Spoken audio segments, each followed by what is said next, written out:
It's the Brad and John Show. The Brad and John Show for the 14th of August, 2023. Where am I coming up with these dates? 2025. This is the B Block. And you know what we do in the B Block, John? You know what we do? It's time for Brad's Top 3. It's time for Brad's Top 3. It is. And we start off with this very important one. And it's number 3. And it has to do with a man charged with hitting a federal agent with a Subway sandwich. Have you heard of this story? I saw a video about a hoagie attack. Yes. A hoagie attack, Brad. Right. Where was it? Was it in Washington, D.C.? Yes. A man facing federal assault charges after allegedly forcefully throwing a Subway sandwich at a U.S. Customs and Border Protection CBP agent during a confrontation Sunday night in D.C. Metro Transit Police say they were patrolling the U Street area, seemingly as part of the Trump administration's initiative to crack down on crime in the nation's capital, when a man later identified as Sean Charles Dunn shouted obscenities at a CBP agent standing inches from his face and calling him a, what's the F word they call everybody now? And it's not the one you think. The fascist. He called him a fascist. If you're a liberal progressive, you just call people fascists. Yeah, that's the worst thing. It's worse than Nazi, Brad. It's worse than calling somebody an Austrian painter. Right. Moments later, police said Dunn returned, wound up. He did put his foot on the rubber and did like a wind up. And there's the pitch. And forcefully threw a Subway sandwich at the agent, hitting him in the chest.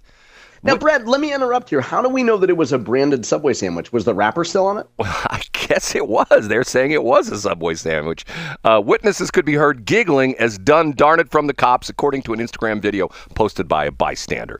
After being arrested and taken to the police station, Dunn allegedly told officer, "I did it. I threw a sandwich." Okay, dude, you're not supposed to say things like that. He's charged with felony assault on a law enforcement officer.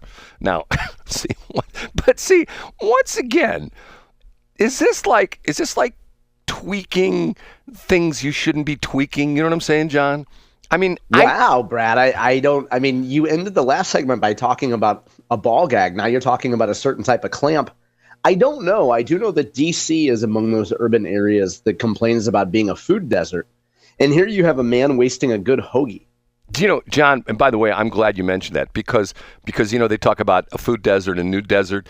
You know what I'm going to do? I'm going to throw my idea out. I'm breaking away from my top three for a minute because I'll forget this. I've got a new thing that St. Louis Public Radio can give out instead of their tote bags when they do their fundraisers. Oh, yeah? What is it, Brad? It's a news cactus.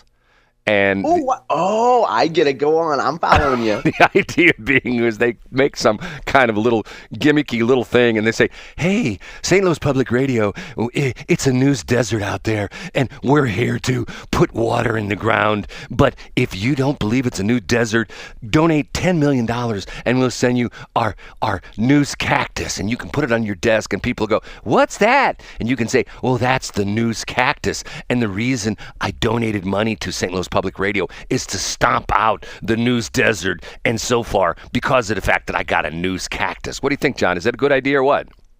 I think it's fantastic and appropriate because I think most of the folks who listen to NPR, at least in St. Louis, are menopausal women.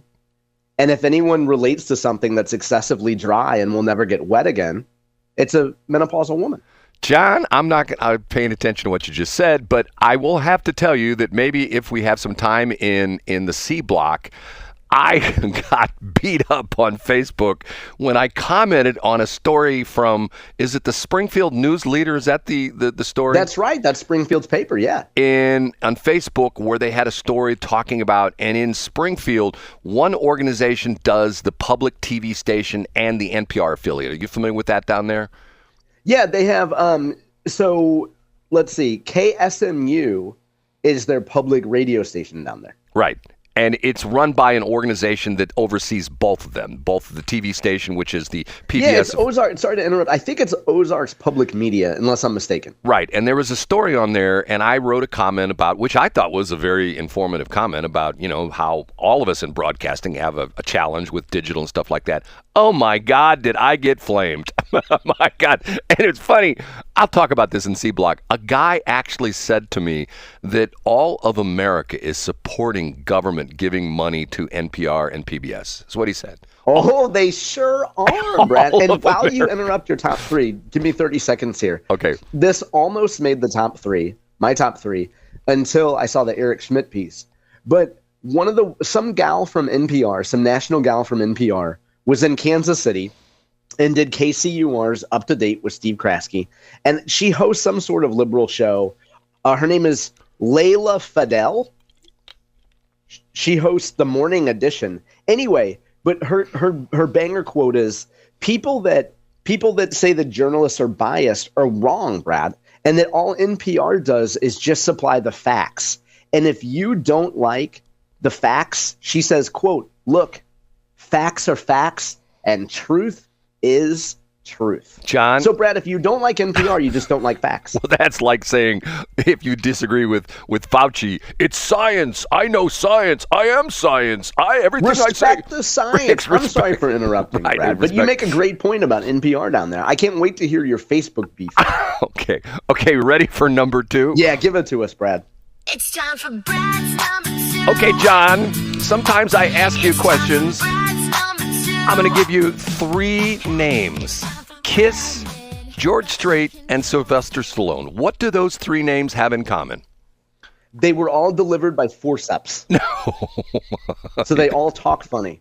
And they all say, Adrian! No, you listen to our station too much. Okay, all three of them have been nominated by Donald Trump for Kennedy Center Honors. Now, what I find honors, I should say. What I find fascinating about this is that in the old Kennedy days, the Kennedy Center, whatever they call it, which, remember that was the one that they were going to rename to the Melania Trump Center or whatever. Okay, in the old days, when they gave these, here are three people who are going to receive the Kennedy Center Honors. They were always these obscure people that nobody knew who they were, right? Yeah, like a Bjork type that was very esoteric. Right. Some guy who invented, fission of, some guy who discovered brain-eating amoebas in the Lake of the Ozark. That would be the guy they would feature. Yeah, I get your point. But now you have these mainstream folks like a George Strait. Yes. And so what's interesting is I'm thinking to myself, this is a perfect example of, and I'm going to sound like I'm Homer when I say this, Donald Trump has his finger on the pulse of America. Because, first off, if you talk to country western folks, George Strait is like a semi-god. You know what I mean? And interestingly enough, he's an interesting character, still alive, and you still see him perform from time to time. But it's, very basic kind of music. Matter of fact, one of my favorite songs when we play the Christmas songs, I play the Christmas, I sure do like those Christmas cookies, darling. Remember that song? I don't know if you've heard that before. Anyway. No, I don't know that one. It's a great Christmas song. George Strait, like an all-American country guy. Kiss,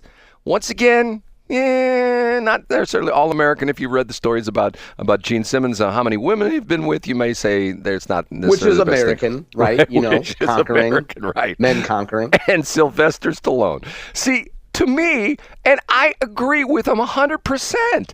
I mean, if you had a group, let's say you had 100 people, you're doing a focus group, and you had 100 people in a room, and if you mentioned Kiss, George Strait, and Sylvester Stallone, there's not one person in that room who doesn't know who those people are, correct?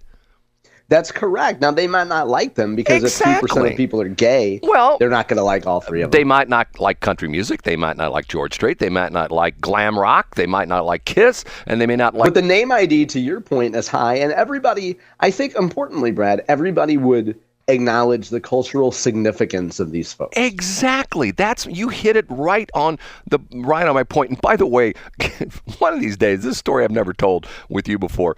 If you want to hear a funny story, and it's not me telling the story, it was Mark Close, former KSHE, I don't know if he's still at KSHE again, he bounced back there, telling the story about him picking up Kiss at the airport for the KSHE kite flight. You want to hear a funny story? I still remember him telling the story, and it's honest to God true, and this goes to show you that once upon a time, all these performers that now look as megastars were just average Joes and Jills, just like you and I. Okay, so and the Kennedy Center Honors, and guess who's going to be the master ceremonies for the Kennedy Center Honors? Guess who, John? Barron Trump. No, Donald Trump. Donald Trump. Okay, you ready for number one? Oh, give it to us, whoa, Brad. whoa. Hold on a minute. Do I have my screeching? That's the screeching tire screeching. John, listen carefully. Will you take your headphones off just for a minute? Yeah, I will right now. Okay, here we go. It's a Brad top 3 extra, extra, extra, extra, extra, extra. It is. It's something brand new. It's a Brad's Top 3 Extra. John, are you excited? It's a Brad's Top 3 Extra.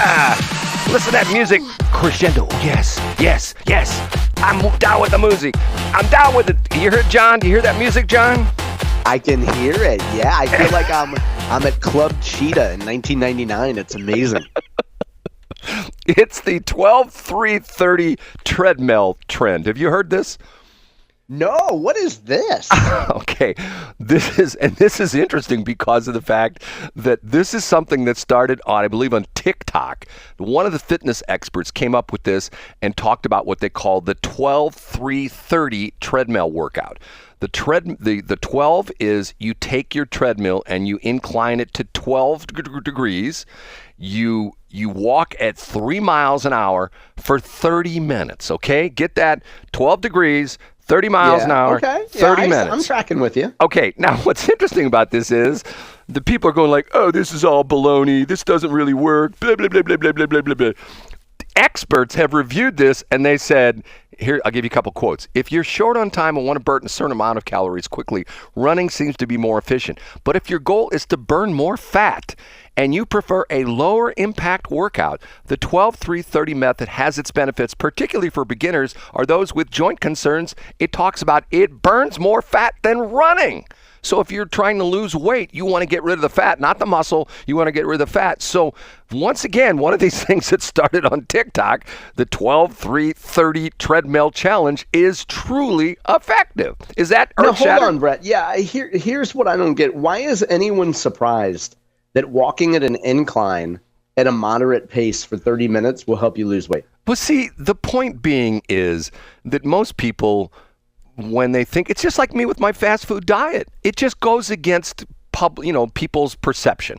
I get what you're saying, Brad. But I mean, you would. I don't mean to cut you off there, but walking at an incline is challenging. 3 miles per hour is a moderate pace, probably for anyone that's not named Brad Hildebrand or not in an obesity scooter. Right. I think 3 miles per hour is pretty reasonable. Yes. And 30 minutes is quite a duration. Yeah, it's not easy, and and for those people, if for a lot of people, if you even put the incline on a treadmill to like 5 or 6 degrees, essentially, and you did that for 3 minutes for 30 minutes, that's a workout. But 12, that's tough. I mean, that's and so the main problem I see with this, Brad, is that not every treadmill is the same.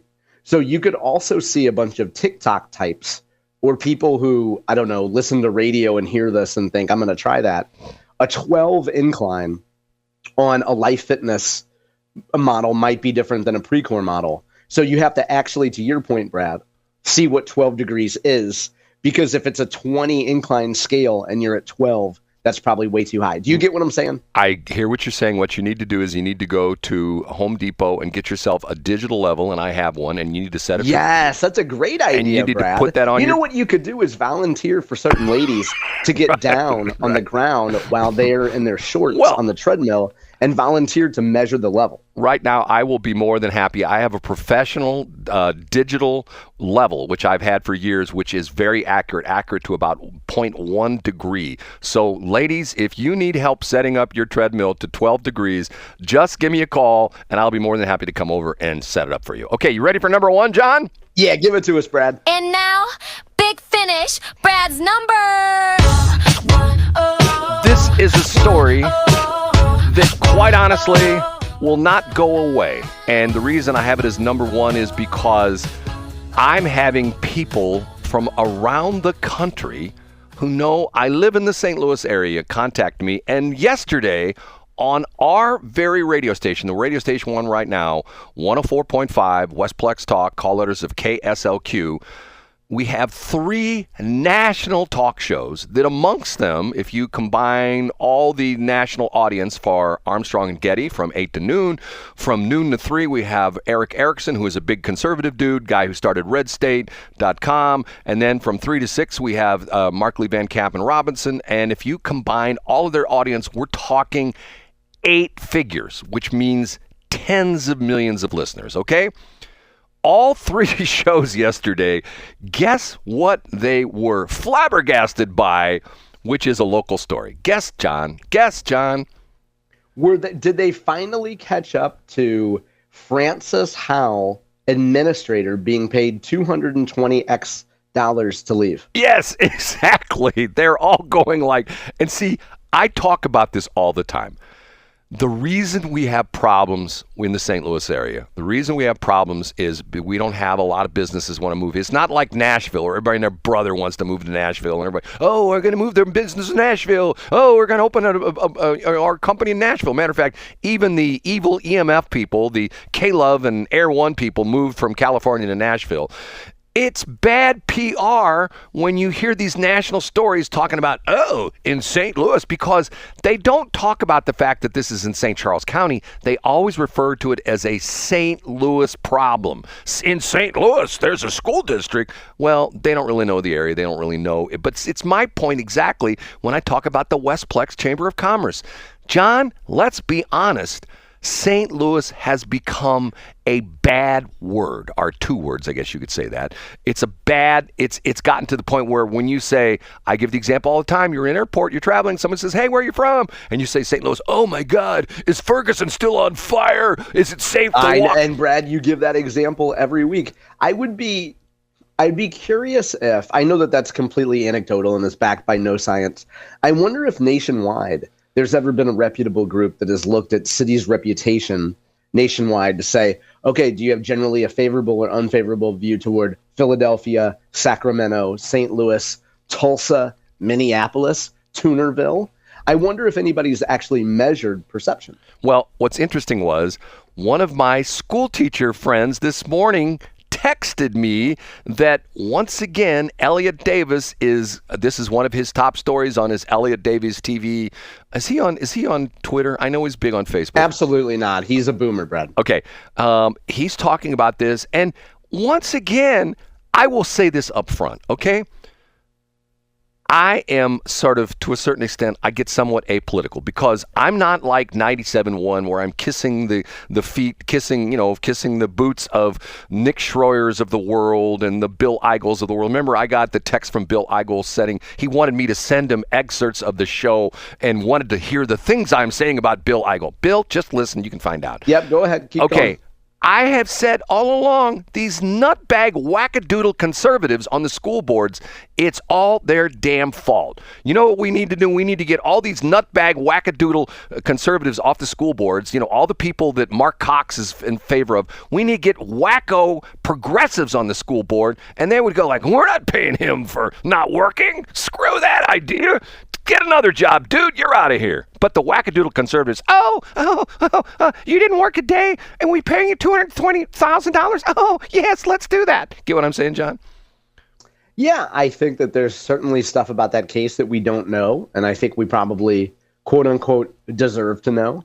And yeah, I mean, I think to blame conservatives on the school board for this when there's obviously also liberals on the school board is fallacious, but that's okay. John, it's the nutbag conservative wackadoodles. It's the Tracy Ellis crowd. That's the problem right there. Here we go, Brad. She's your security blanket. Say something negative about Tracy. Tracy, I love you. Guess who you gave your start in the radio business? Matter of fact, it's interesting. Mark Cox this morning was talking about the fact that he got stuck in traffic last night, and he talked about, I got stuck in traffic, and I listened to our afternoon traffic reporter, Sue Thomas. Sue's the world's best traffic reporter. Yeah, did you give her start in an un-air-conditioned shed? I did, which she made fun of. I gave her first job. I taught her, at the time, everything she knew about traffic reporting, and look where she's at today. She's on the top of the heap, and look where I'm at. I'm doing a show with John Compest. Who's done well in their I think you made out pretty well, Brad. Yeah, okay. We have to take a break, and I'm going to try number 2 day of trying to see if I can get Mr. Showalter on here. That's fun. That's great.